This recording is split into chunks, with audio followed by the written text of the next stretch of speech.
Hello friends, मेरा नाम सुभाष जुनेजा है। मैं आप सबको मेरे चैनल को सब्सक्राइब करने के लिए धन्यवाद करता हूं। और मोस्ट इम्पॉर्टेंट, आप सबको सब्सक्राइब करने से मेरी सभी ट्रेनिंग, जॉब इंटरव्यूज़ और नॉलेज स्किल्स की वीडियोस सबसे पहले मिलेंगी। दोस्तों, मेरी हमेशा कोशिश रहती है कि मेरी वीडियोस इजी, प्रैक्टिकल और गुड प्रेजेंटेशंस के साथ में बने और उससे आपको सफलता आसानी से मिले। आज मेरी एजुकेशन सीरीज़ में interview tips for manufacturing, production, job interviews, technical, जिसमें क्वेश्चन आंसर्स दिए गए हैं, जो कि मैं आशा करता हूं कि आपको काफ़ी हेल्पफुल होगी। और ये वीडियो में अगर आप देखेंगे अंत तक, तो इसमें कई ऐसे पॉइंट्स इंटरव्यूज़ के दिए गए हैं जो कि आपको आपकी सफलता के लिए आसानी से हेल्प करेंगे। दोस्तों, मैं एक स्किल डेवलपमेंट ट्रेनर हूँ। मैंने 26 इयर्स एमएनसीज और इंडियन कंपनीज में टैलेंट रिक्रूटमेंट, टैलेंट डेवलपमेंट और टीम बिल्डिंग में सक्सेस स्टोरी बिल्डअप की है। मेरे पास एक्सपीरियंस में आपको मैं इंटरव्यू टिप्स के लिए जो पॉइंट शेयर करने जाऊंगा इस वीडियो में, और जो मेरी बाकी वीडियोस भी हैं, उससे आपको डेफिनेटली सफलता मिलेगी। दोस्तों, मैंने अपनी वीडियोस की लिस्ट जो आपके सामने है, इसको आप ज़रूर देखिएगा और ये आपके इंटरव्यूज़ के लिए काफ़ी हेल्पफुल होगी और मैं आशा करता हूँ कि आपको सफलता भी मिलेगी। जिसके अंदर lean tools, 5S implementations andon systems, bottleneck analysis, continuous flow, production levelling, gemba walk, value stream mapping, और इसके साथ साथ इंटरव्यू टिप्स भी दी गई हैं, जिसके अंदर आपको फ्रेशर्स अगर हमारे साथी हैं जो देख रहे हैं उनके लिए, और जो एक्सपीरियंस टीम मेंबर्स हैं उनके लिए, और साथ में मैथमेटिक्स स्किल्स के ऊपर भी हमने वीडियो बनाई है जो कि आपको इम्प्रूवमेंट और इंटरव्यूज़ के सक्सेस के लिए काफ़ी हेल्पफुल होगी। सबसे पहले दोस्तों, इंटरव्यू की कॉल आना या वॉक इन इंटरव्यू में आपकी ये पहली सफलता मानी जाएगी।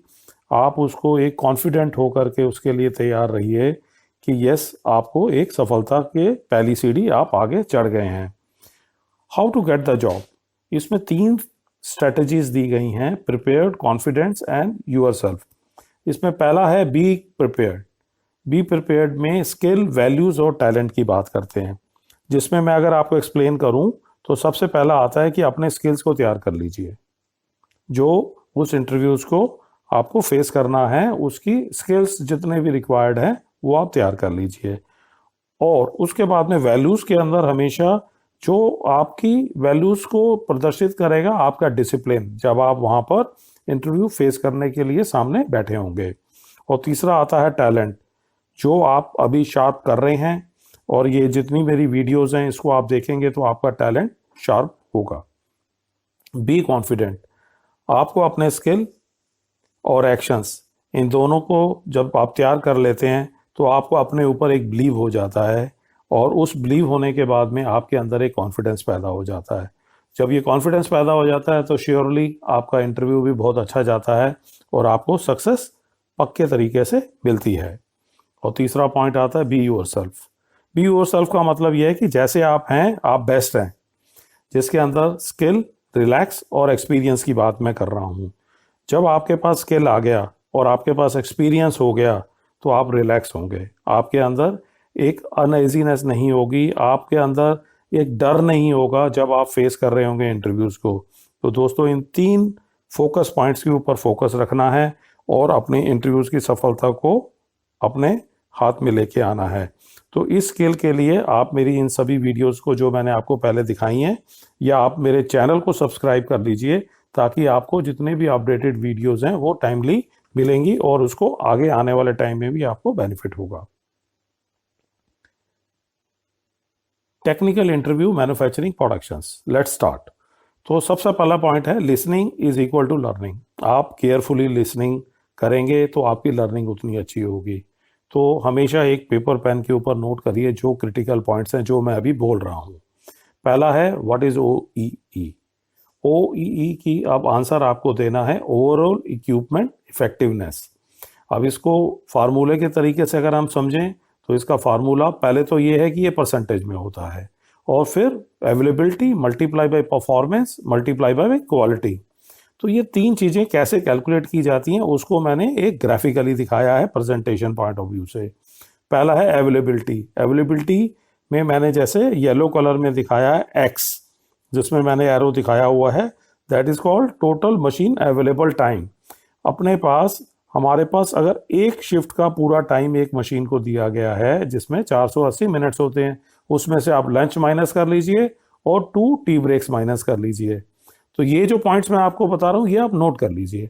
इसमें अब आपका डाउन टाइम जो है वो माइनस करने के बाद जो आपको मिलता है उसे हम कहते हैं up time for making the items. तो हमारी अवेलेबिलिटी क्या रही, y डिवाइड बाई x। तो ये एक फैक्टर आ गया अवेलेबिलिटी का। Number 2 performance. इसमें क्या होता है कि स्टैंडर्ड ऑपरेटिंग स्पीड जो हमने अपने एसओपीज में लिखी हुई है कि कितनी स्पीड के ऊपर, कितने आरपीएम के ऊपर, या कितने पीसेस पर मिनट या पीसेस पर सेकंड के ऊपर ये मशीन चलनी चाहिए, और एक्चुअल में वो कितनी उसने हमें स्पीड दी, और कुछ जगह पर हमने मशीन को एडजस्ट कर दिया क्योंकि अगर हम फुल स्पीड नहीं चलाएंगे तो हमारा आउटपुट कम आएगा। तो उसमें कई बार क्या होता है कि फुल स्पीड ना चला के, क्योंकि वो मेंटेनेंस मांगती है मशीन और हम मेंटेनेंस नहीं कर रहे हैं, जिससे कि हमारी परफॉर्मेंस के ऊपर इम्पैक्ट आता है। तो परफॉर्मेंस क्या हुई, m divide by L. m क्या है, एक्चुअल रनिंग स्पीड, और l क्या है, स्टैंडर्ड ऑपरेटिंग स्पीड। यहां तक कोशिश मेरा ख्याल पूरी है कि आपको समझ आ रहा होगा। तीसरा स्टेप आता है क्वालिटी का।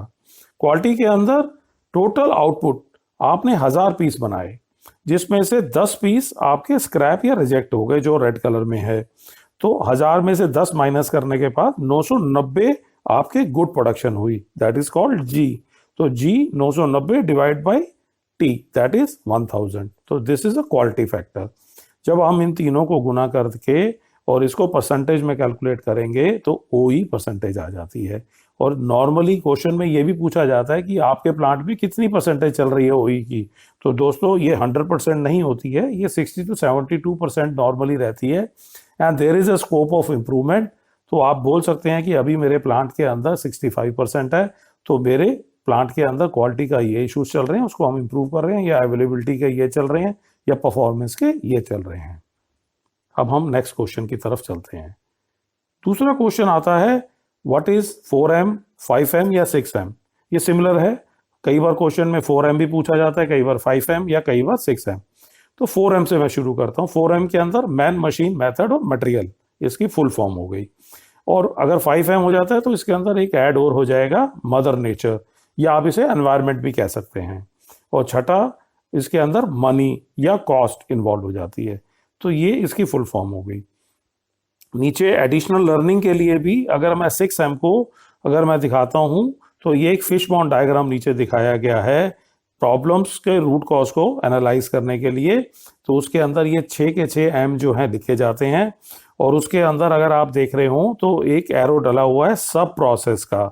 और सब प्रोसेस का अगर मैन पावर में भी देखते हैं तो उसके अंदर सब प्रोसेस के अंदर भी एक और एरो डला हुआ है जो उसका भी सब प्रोसेस हो जाता है।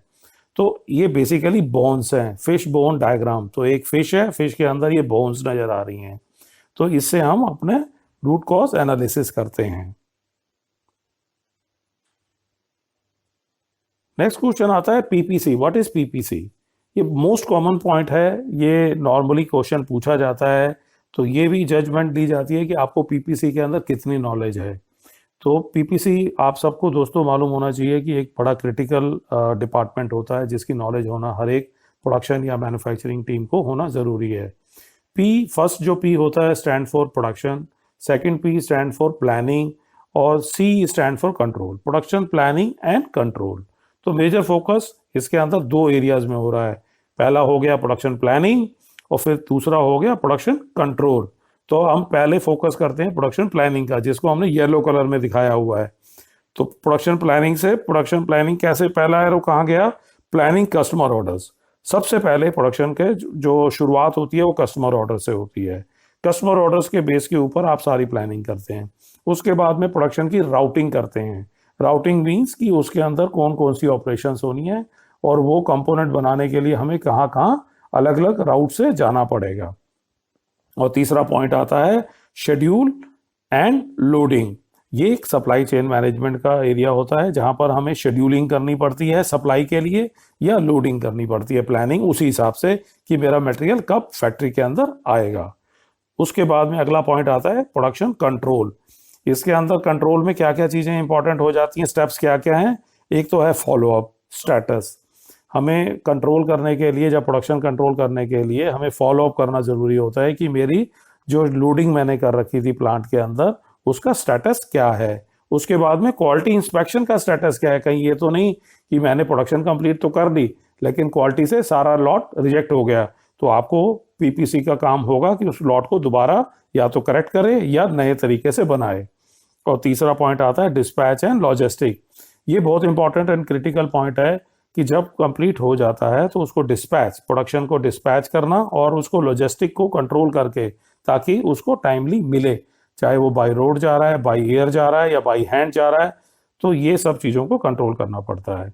इसके अलावा फोकस एरिया पीपीसी टीम के क्या क्या रहते हैं, ये 5 और क्रिटिकल पॉइंट्स जो मैंने नीचे लिखे हुए हैं, material, method, machine tools, man power planning और राउटिंग।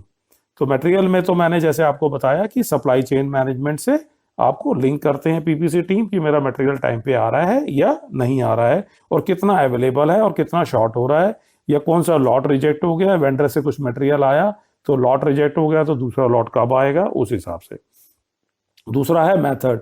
कई बार क्या होता है कि मशीन की जो एफिशिएंसी होती है वो 50% पर चल रही होती है, तो उसके लिए भी पीपीसी टीम अलर्ट रहती है कि हमारा जो स्टैंडर्ड था वो तो 100 था, लेकिन उसके अलावा हमारे जो मशीन में या उसके फ्लाई व्हील में या उसकी बेल्ट के अंदर या उसकी सर्वो मोटर के अंदर प्रॉब्लम चल रही है जिससे उसकी एफिशिएंसी 50% है। या मशीन टूल्स की अवेलेबिलिटी नहीं है, वो मशीन टूल जो है ब्रेकडाउन में चल रही है। या मैन पावर प्लानिंग कि एचआर टीम से मैन पावर का रिक्रूटमेंट उस टाइम नहीं हुआ, या दिवाली दशहरा के टाइम पर जब लोग छुट्टी पर हैं तो हमारी मैन पावर अवेलेबिलिटी कम है, तो प्लानिंग उसी हिसाब से वर्क कर रही होती है और उसी हिसाब से वो अपने शेड्यूलिंग को भी चेंज कर रही होती है। और राउटिंग, जैसे मैंने आपको बताया, एक जगह से दूसरी जगह पर जाना, मटेरियल का सारी ऑपरेशंस या सारी एक्टिविटीज को कंप्लीट करने को राउटिंग कहते हैं।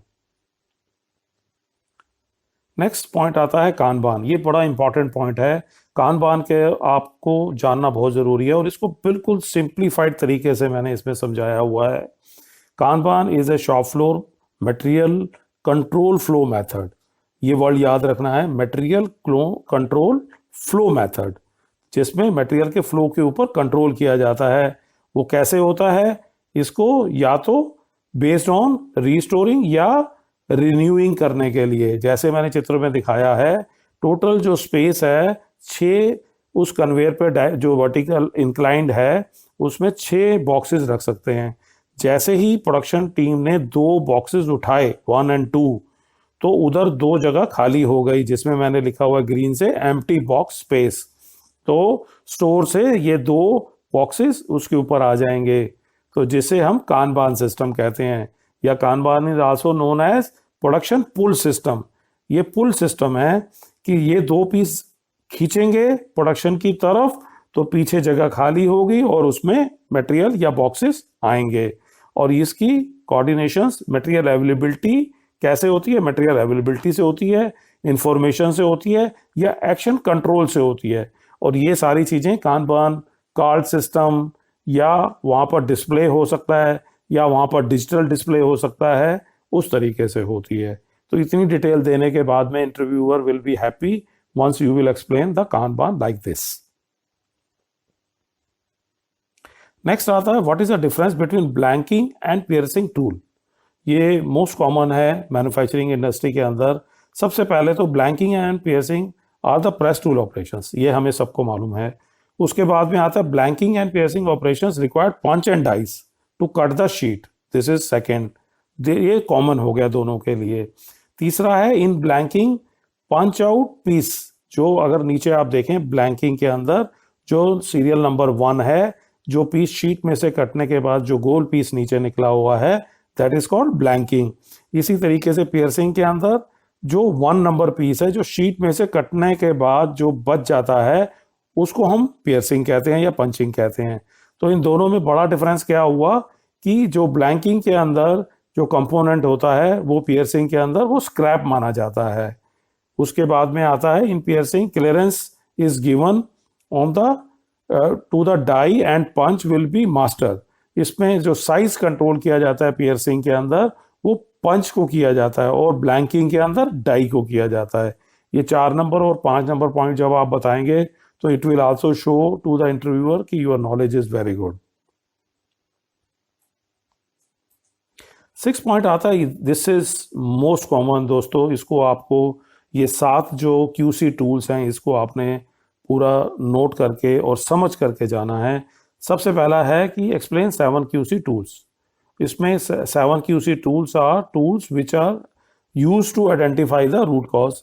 ये जितनी भी हमारी प्रॉब्लम्स होती हैं उसको एनालाइज करने के लिए, रूट कॉज एनालाइज करने के लिए 7 QC टूल यूज किया जाता है। इसमें 4 स्टेप्स में होता है। सबसे पहला तो हो गया कलेक्शंस ऑफ डाटा। उसके बाद में जो डाटा हमने कलेक्ट किया उसका एनालिसिस किया। उसके बाद में जो डाटा एनालिसिस किया उसके बाद में हमने आइडेंटिफाई किए रूट कॉजेज। और लास्ट में आता है आफ्टर इम्प्रूवमेंट रिजल्ट्स। जब हमने रूट कॉज एनालाइज कर लिए तो उसका ऊपर हमने इम्प्रूवमेंट करी, तो इम्प्रूवमेंट करने के बाद में आफ्टर रिजल्ट्स क्या रहे। और ये 7 QC टूल्स कौन कौन से हैं? सबसे पहले है चेक शीट, फिर है कॉज एंड इफेक्ट डायग्राम, फिर है फ्लो चार्ट, और फिर है हिस्टोग्राम, फिर है कंट्रोल चार्ट, और फिर है पैरेटो डायग्राम, और फिर है स्कैटर डायग्राम। SPC क्या है? SPC का मीनिंग है स्टैटिस्टिकल प्रोसेस कंट्रोल। इसको हम इस तरीके से भी समझ सकते हैं कि ये साइंटिफिक अप्रोच है जो क्वालिटी एनालिसिस किसके लिए करती है? Analysis of data, and it is used for process measurement और मॉनिटरिंग द प्रोसेस, और प्रोसेस के वेरिएशंस को भी कंट्रोल एलिमिनेट करने के लिए, और improvement results in the process के अंदर भी। जैसे मैंने ग्राफ में दिखाया हुआ है कि UCL is a upper control limit and नीचे है लोअर कंट्रोल लिमिट, और नीचे बॉटम पे है शिफ्ट टाइमिंग है, और प्रोसेस वेरिएशंस वर्टिकल एक्सिस पर है। तो शिफ्ट टाइमिंग का मतलब ये हो गया 9, 10 o'clock, 11 o'clock। तो every hours what is the variations कि हमारा जो मेजरमेंट है वो ऊपर नीचे जो चल रहा है सेंटर लाइन से, उस वेरिएशंस को कम करने के लिए या मेजरमेंट को हम जब करते हैं तो उसको एलिमिनेट करने के लिए SPC का प्रयोग किया जाता है। नेक्स्ट आता है प्रिवेंटिव एंड ब्रेकडाउन मेंटेनेंस के अंदर डिफरेंस क्या है, या इन दोनों से आप क्या समझते हैं? देखिए, प्रिवेंटिव मेंटेनेंस में बिफोर फेलियर हम प्रिवेंटिव करते हैं, बट ब्रेकडाउन के अंदर जब फेलियर हो जाता है फिर हम ब्रेकडाउन को उसको हम मेंटेनेंस करते हैं। इसमें no losses in the productivity. Preventive के अंदर पूरा प्री प्लान होता है, तो हम लोग संडे को या नॉन वर्किंग डेज में या जब उसकी लोडिंग नहीं होती है तो हम प्रिवेंटिव मेंटेनेंस का प्लान करते हैं। बट ब्रेकडाउन मेंटेनेंस के अंदर डेफिनेटली प्रोडक्शन का लॉस होता ही होता है। तीसरा है हमारी सेफ्टी बनी रहती है कि हमारा कोई बड़ा फेलियर नहीं होगा, अनसेफ कंडीशंस नहीं होंगी, बट ब्रेकडाउन के अंदर एक पुअर सेफ्टी कंडीशंस बन जाती है। प्रिवेंटिव के अंदर आपके प्रोडक्ट की क्वालिटी डिटीरियोरेट नहीं होती है, आप पहले ही उसके बेरिंग्स चेंज कर लेते हैं, पहले ही उसके टाइमर बेल्ट चेंज कर लेते हैं ताकि उसके अंदर रन आउट या उसके अंदर जो क्वालिटी है उसके अंदर इम्पैक्ट ना हो। बट ब्रेकडाउन के अंदर डेफिनेटली क्वालिटी के ऊपर इम्पैक्ट आ जाता है। इसके बाद में प्रिवेंटिव के अंदर डेफिनेटली हमारा इनिशियली एक्सपेंसिव रहता है, क्योंकि हम लोग प्री प्लान से चलते हैं इसमें कि कब हमें मोटर चेंज करनी है, कब हमें बेरिंग चेंज करना है। बट इसके अंदर लॉन्ग रन के अंदर अगर हम देखें तो ये हमेशा बेनिफिशियल रहता है। But breakdown is again highly expensive, क्योंकि उसके अंदर हमें मालूम ही नहीं होता कि क्या क्या बड़ी चीज़ें नुकसान या ब्रेकडाउन में चली गई हैं। इम्प्रूव मशीन टूल्स लाइफ, इससे हमारी मशीन टूल्स की लाइफ इंप्रूव होती है जब प्रिवेंटिव मेंटेनेंस करते हैं, और दूसरी तरफ ब्रेकडाउन के अंदर हमारी मशीन टूल की लाइफ रिड्यूस हो जाती है। और इफेक्टिव प्लान्ड एक्टिविटी है प्रिवेंटिव मेंटेनेंस, बट ब्रेकडाउन एक अनप्लान्ड एक्टिविटी है और एक फायर फाइटिंग की तरह हमें काम करना पड़ता है ब्रेकडाउन मेंटेनेंस के अंदर, कि हमारे को ऑर्डर्स भी कंप्लीट करने हैं और ब्रेकडाउन हो गया है तो इमीडिएटली चाहे बेरिंग लेना है, चाहे सर्वो मोटर लेनी है, या लेज़र लेना है, या कोई डायोड या PLC लेना है, उसके लिए हमें मार्केट में जल्दी जल्दी परचेज करना पड़ता है, और वो पार्ट्स महंगे भी मिलते हैं हमें। 9th पे आता है काइजन, इसके ऊपर ब्रीफ। तो काइजन बेसिकली 2 शब्दों से बना हुआ है, जिसका मतलब है continuous plus improvement by employees. ये इंपॉर्टेंट पॉइंट है।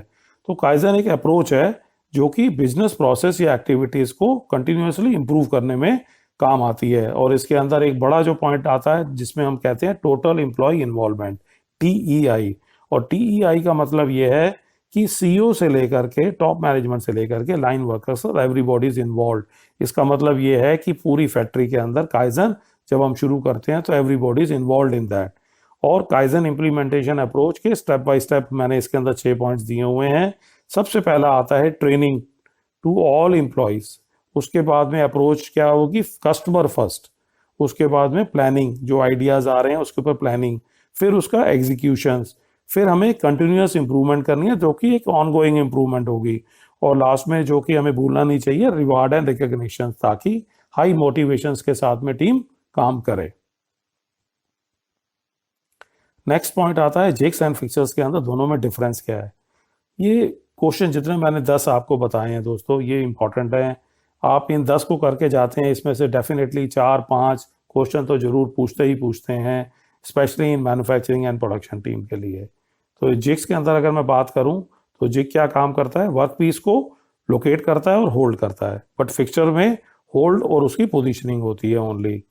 और इसके अंदर जिग के अंदर कटिंग टूल गाइड होता है, बट फिक्सचर के अंदर कोई गाइड नहीं होता है, कटिंग टूल का उसमें जिक्र नहीं होता है। Fixture is just holding and positioning the work piece.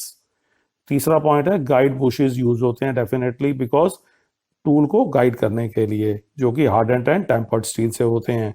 But fixtures के अंदर, क्योंकि इसके अंदर फिलर गेज या सेटिंग ब्लॉक्स यूज होते हैं जो कटिंग टूल्स को पोजीशनिंग के लिए यूज किए जाते हैं।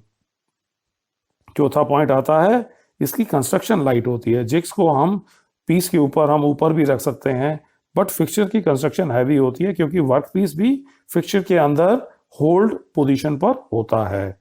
और पांचवा है construction consist of work piece locator होता है इसके अंदर, और क्लैंपिंग के लिए अरेंजमेंट होता है, और गाइड बुशेस होते हैं।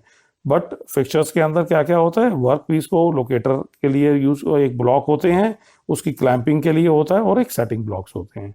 और मेजर एप्लीकेशंस क्या क्या हैं जिग्स में, PCD ड्रिलिंग। PCD का मतलब है pitch circle dia drilling, reaming and chamfering. और फिक्सचर्स के अंदर milling, grinding, broaching. Broaching basically क्या होती है कि इनसाइड के अंदर जो, जिसे हम टीथ कटिंग कहते हैं इनसाइड में, या स्प्लाइंस कटिंग कहते हैं, दैट इज कॉल्ड ब्रोचिंग।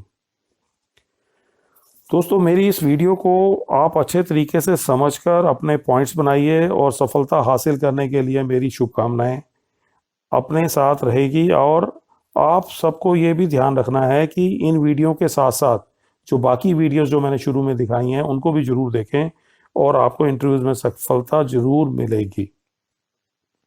अगला पॉइंट ये आता है कि आप सब मेरे चैनल को सब्सक्राइब करने के लिए क्लिक करें, जैसे मैंने इसके अंदर पिक्चर में दिखाया हुआ है।